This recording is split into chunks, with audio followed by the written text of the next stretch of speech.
Le XVIIe siècle est volontiers désigné en France comme le siècle du théâtre. Cela renvoie évidemment au fait qu'il y a trois grands auteurs, Corneille, Racine et Molière, qui écrivent à cette époque, mais aussi parce que, à ce moment-là, vont s'établir des règles d'écriture des pièces de théâtre, des comédies et des tragédies, qui vont perdurer pendant plusieurs siècles après le XVIIe siècle. Alors dans cette série de vidéos, on va examiner plusieurs éléments pour se rendre compte concrètement de ce qu'est la réalité du théâtre au XVIIe siècle. Et on va commencer par se demander qui sont les comédiens au XVIIe siècle. Ce sont principalement des hommes et des femmes qui sont issus de la petite bourgeoisie. Ce sont des hommes et des femmes qui sont éduqués. Et quand on parle de femmes, en réalité, cela fait peu de temps qu'il y a des femmes sur scène en France. La première femme à obtenir le droit de monter sur scène est Isabella Andreini en 1603. Auparavant, les femmes n'avaient pas le droit de monter sur scène car l'Église considérait que c'était exposer son corps au regard et que donc c'était indécent. Les mœurs ont évolué au XVIIe siècle, en particulier sous l'influence de l'Italie, où les femmes étaient sur scène depuis 1550 environ.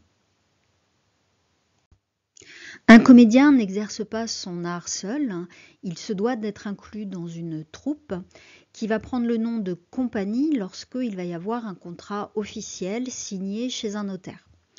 Les compagnies regroupent alors les hommes et les femmes, ce qui est tout à fait singulier pour l'époque, et ils vont être tous associés au processus de création et donc associés également aux bénéfices.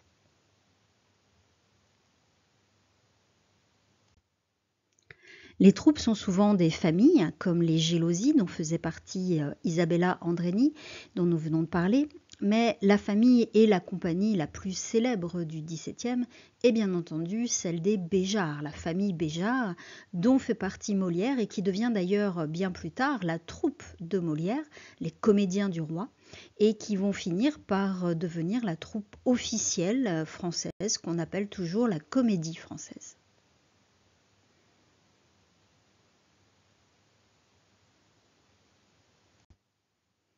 Dans une troupe, les comédiens jouent des rôles qui conviennent à leur âge, à leur physique, à leur personnalité et puis bien sûr aussi à leur talent. Il existe donc ce qu'on appelle des emplois particuliers. Ce terme d'emploi renvoie à des catégories de rôles bien particuliers, comme celui du jeune premier ou celui du barbon. Et donc, chaque acteur à l'intérieur de la troupe va se spécialiser dans un type de rôle, dans un emploi, et bien entendu, au fur et à mesure que les années passent, ils vont changer d'emploi.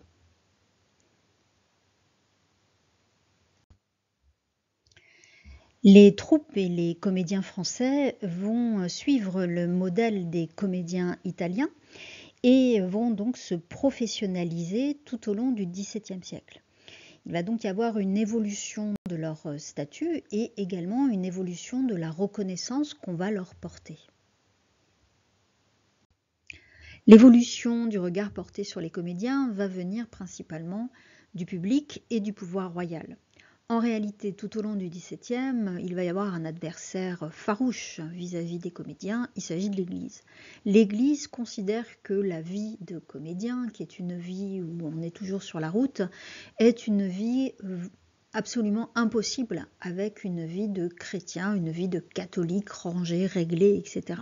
Donc, elle va exclure les comédiens de la communion, c'est-à-dire en fait qu'elle les excommunie, et cette excommunication a des conséquences extrêmement graves dans la vie quotidienne, puisque sur le papier, ça veut dire qu'en fait, ils ne peuvent pas se marier, ils ne peuvent pas aller en justice si jamais ils ont des problèmes, ils ne peuvent pas avoir d'enfants reconnus par le baptême, etc., etc. Bon, en réalité, dans la vie de tous les jours, on va avoir des curés dans les petites paroisses qui vont faire ces actes de la vie courante comme le mariage. Mais à chaque fois, il faudra que les comédiens officiellement renient leur vie et leur projet d'être des comédiens pour pouvoir avoir ce type d'événements de leur vie sociale. Donc en réalité, ils vont toujours devoir ruser en quelque sorte pour pouvoir accéder à une existence légale, à une existence sociale.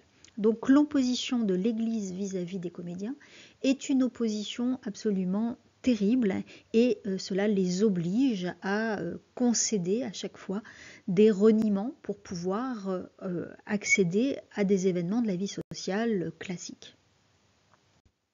Pourtant, malgré cette opposition extrêmement forte de l'Église, le théâtre va devenir, tout au long du XVIIe, le divertissement phare dans la vie sociale de l'époque. Aller au théâtre, qu'on soit bourgeois ou noble, c'est vraiment l'activité principale.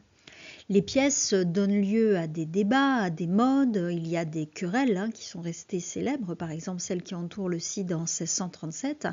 Et puis Louis XIV lui-même va vite comprendre l'intérêt de protéger certains auteurs, car évidemment cela permet au roi Soleil de rayonner encore plus. Louis XIV protège donc les auteurs, et notamment Molière. Il devient ainsi le parrain de son fils. Et donc on voit bien que malgré l'opposition de l'Église, il va y avoir une montée en puissance des comédiens et le théâtre va devenir un divertissement qui est un divertissement phare. Tout au long du XVIIe siècle, le statut des comédiens évolue vers plus de reconnaissance, mais l'Église va donc maintenir une opposition forte. Il faudra, en particulier pour l'enterrement de Molière en terre chrétienne, il faudra toute la pression de Louis XIV, une négociation véritable avec l'archevêque de Paris pour faire enterrer Molière. Et cela permet de bien comprendre le statut en réalité assez précaire des comédiens au XVIIe siècle.